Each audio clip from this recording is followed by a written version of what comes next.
જામનગરના ward number 4માં corporator રચનાબેન Nandaniya પગમાં plaster હોવા છતાં પ્રજાના પ્રશ્નોને લઈને મહાનગરપાલિકા કચેરીએ પહોંચ્યા.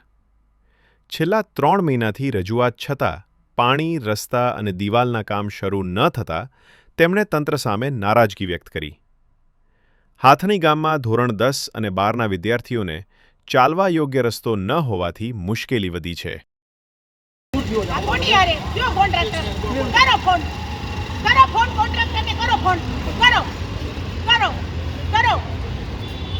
હું કમિટમેન્ટ આપું 3 દિવસ થઈ જાય પછી ક્યાં કેટલા દિવસ તમે? અરે પરમજી મેં બેન ને ઉપરથી લેટર લખાવીને સહી કરો, 3 દિન દિવાલ થઈ જાય. બેન આ ઇમરજન્સી વાળું કામ નથી. ઉભા રહ્યો. હું સમજી ગઈ તો મને અહીંયા શા માટે આવું ઉભા રહ્યો.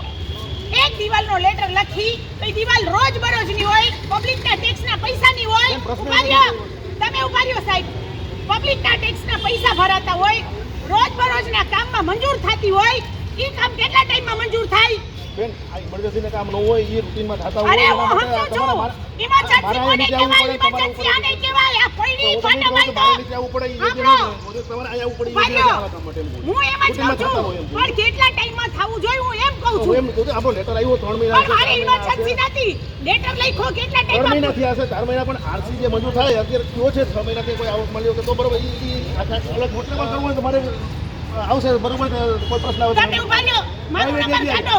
પ્રાઇવેટ જગ્યા છે, નંબર લાવો. ખેતર છે, ખેતરમાં મેં તમને WhatsApp માં ફોટા મોકલ્યા છે, ગોત કાઢો.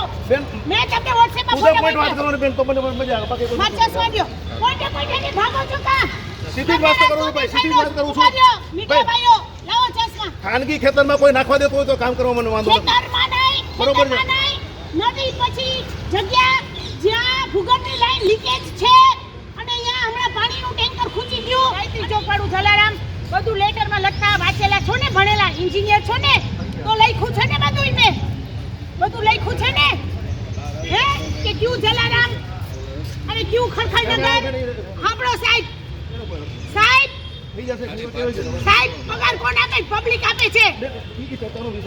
ચર્ચા કાનો કરી? ક્યાં કરી ચર્ચા? બોર્ડમાં કરવા દો છો? થાય આ વખતે બોર્ડમાં બજેટનો બોર્ડ છે, કરશો? બજેટના બોર્ડમાં જાઓ, બંધ કરો. બોર્ડની ચર્ચા બંધ કરો, બજેટની વાત કરો. ઉભા રહ્યો. હવે ઉભા રહ્યો. ખેતરની વચ્ચે જે આપણે ખેતરની વચ્ચે નહીં. હાલો આ રસ્તો ઈ છે. હાલો ઈ રસ્તો ઈ નથી. આ ફોટો બતાવજો ને. આ તમે ઈ જેવું અલગ છે. નદી પૂરી થાય ને ઈ અલગ વસ્તુ છે. આ ફોટામાં લગન કહું છું. હવે 10મા 12મા ધોરણના પરીક્ષા દેવા જવા માટે શું કરશો? બેન કામ 10મા ધોરણના છોકરાઓને પરીક્ષામાં જવા દેવા માટે શું કરશો? આજે મોરમ કે મેટલ કે નાખવાની હશે તો હું નખાવી દઉં છું. કાંઈ પ્રશ્ન આ જગ્યામાં પ્રશ્ન આવશે. હમણાં ખાનગી ખેતર છે, અહીંયા નહીં નાખી શકી. જે સ્મશાનથી જ્યાં કાંઈ થતું હશે તો એ કરાવું. બરોબર બરાબર. લેખિતમાં મોકલો એટલે હું ઘરે જાઉં. સાંભળજો, દવા લઈને આવી છું. સાંભળો, બેન તમને સરકાર પગાર આપે છે. કરાવી લખી હા તો લેખિતમાં મોકલો એટલે હું જાઉં. સાહેબ ભીમવાસ 2 નંબર 1 નંબર ને 3 નંબરમાં પાણીનો પ્રશ્ન સોલ્વ થાય તો કરો, ને કે ના પાડજો. આપણે કઈ મારે એકાદ બે જણને હોય ને તો ઉભા રહ્યો. હોય તો બધા અહીંયા જ મોકલું. હોય તો હું ચેક કરાવી લઈશ. કહું છું તમે નંબર આપો એટલે કરાવી લઈશ. આપણો ચેક કારણ કરાવવામાં કે સવારમાં 4 વાગે એ લોકોને જોતું હતું, 4 વાગે કરાવી દીધું છે. પછી અમુકને 5 વાગે એ ફેરફાર કરાવી દીધું છે. હવે પ્રશ્ન 99% નથી. 1-2 જણને હોય તો મોકલો ને. હા મારી પાસે અને હું ફોટા વિડિયો બધું ઉતારવા દેજો. નાના પાડતા મને મોકલી દેજો. જે હોય એ તમારો નંબર મોકલી અને માણસો તમને રજૂઆત કરાવશે. કારણ કે સાહેબ આવી હાલતમાં આવવું પડે. હવે આ સામાન્ય રોડ રસ્તા ગટર અને પાણીમાં આપણે જ મીટિંગ કરી હતી. તમે તમારા ભેગા મેં મીટિંગ કરી હતી. મીટિંગ પછી નથી. કનેક્શનો બધે બપીને એવા કનેક્શનો છે. આ શું પૂછવાનું? તમે પહેલા પૂછો મેં કેટલી દિવાલ સોંપી તમને? કેટલી? આપણે એમ પૂછો કેટલી દિવાલનું કામ કરવાનું છે? 2 દિવાલ. ક્યાંની? હા, અને બીજી? હા, હવે ઈ શું થયું દિવાલનું? લેટર ક્યાં? લેટર ક્યાં?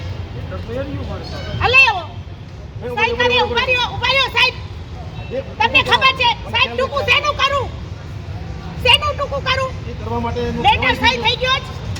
ભાઈ કરવા માટે તમે જાણ કરી ઉભા રહ્યો. કેદી કરશો? ઉભા રહ્યો. એને કેદી જાણ કરી? કોને જાણ કરી? તમે કેટલા ટાઈમથી સિવિલમાં છો? ઉભા રહ્યો. હું તમારી યાર વાત કરું કે એની યાર વાત કરું? વોર્ડના તમે વોર્ડના એન્જિનિયર કોણ છે અમારા? વોર્ડના અમારા લોકલ રોજબરોજના એન્જિનિયર કોણ છે? વોર્ડ નંબર 4 ના ઉભા રહ્યો. કેટલો પગાર છે? કેટલો પગાર છે? સાચું બોલજો. કેટલો પગાર છે? ઉભા રહ્યો.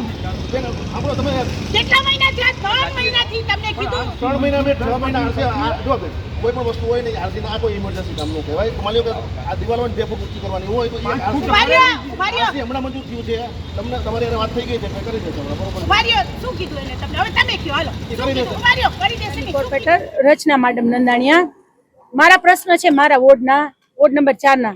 જ્યારે પબ્લિક એક વ્યક્તિને મત આપતી હોય છે ત્યારે એ વ્યક્તિએ એના રાતને દી ગમે ત્યારે ગમે એ પ્રશ્ન હોય એ સોલ્વ કરવાના હોય. અમે 3 મહિનાથી આ લોકોને પ્રશ્ન દીધા છે. એક પ્રશ્ન ખડખડનગરમાં દિવાલ બનાવવાનો છે. બીજો પ્રશ્ન રાજપૂત સમાજની વાડીની પાછળ જલારામ સોસાયટી છે ત્યાં દિવાલ બનાવવાનો છે. ગાયત્રી ચોકમાં રાજપૂત સમાજની વાડી છે ત્યાં. આ 2 લેટર રોજબરોજના કામમાં થઈ જવા જોઈએ. 3 મહિનાથી ઘોર બેદરકારી એન્જિનિયરની છે. જે જુનિયર એન્જિનિયર વોર્ડ નંબર 4 માં આવે છે એની અલગ અલગ જવાબ આપે છે. પછી રહી વાત હાથણી ગામમાં, તો હાથણીમાં એ લોકોએ આરએમબી માં સર્વિસ રોડની રજૂઆત કરી છે, પણ એ પહેલા એ લોકોએ મેટલ મોરમથી સાદો રોડ બનાવી દેવો જોઈએ, જેથી કરીને ત્યાંના છોકરાઓ અત્યારે 10મા અને 12મામાં ટ્યુશનમાં જાય છે, પરીક્ષામાં જવાનું છે તો ત્યાં જઈ નથી શકતા અને પાણી હજી અહીંયા પહોંચતું નથી.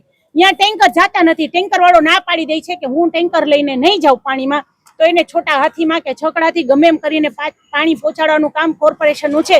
હવે કોર્પોરેશન જો હાથણી ગામમાં પાણી ના પહોંચાડી શકતું હોય, ત્યાં મેટલ મોરમ સાદું નાખી રોડ ના બનાવી શકતા હોય, 3 મહિનાથી દિવાલના પ્રશ્ન સોલ્વ ન કરી શકતા હોય અને બોર્ડમાં અમને કોઈ પણ જાતનું સાંભળતા નથી, છેલ્લા 5 વર્ષની રજૂઆતના એક પ્રશ્ન સોલ્વ નથી થયા, હું તમને લેખિતમાં લખી દઉં તો આજે હવે તો પછી બોર્ડ આવશે ત્યારે વળી રજૂઆત કરશી તો એ બજેટનો બોર્ડ.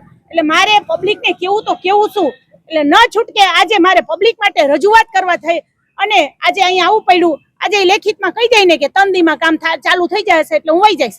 મારા વોર્ડનું કામ કરાવવા માટે થઈને મારે આ કન્ડિશનમાં અહીંયા આવું